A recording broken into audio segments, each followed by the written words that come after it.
ठंडी ठंडी कुछ जायका आइसक्रीम किसी का भी जी ललचाने के लिए काफी है। कोयटा में भी शाम ढलते ही शहरी आइसक्रीम बार का रुख करते हैं, जहां वो गर्मा गर्म गपशप के साथ ठंडी आइसक्रीम से भी लुत्फानंदोज होते हैं। जब भी टाइम मिल जाता है यहाँ आते हैं आइसक्रीम वगैरह खाने के लिए। गर्मियों में सर्दियों में बस आके यहाँ एंजॉय करते हैं।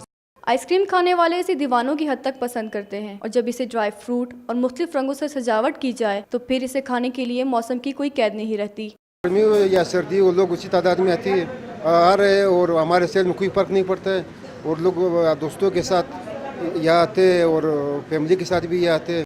आइसक्रीम के जायके में जिस तरह तब्दीली की जा रही है, इसने हर उम्र के अफराद अपनी तरफ खींचा है।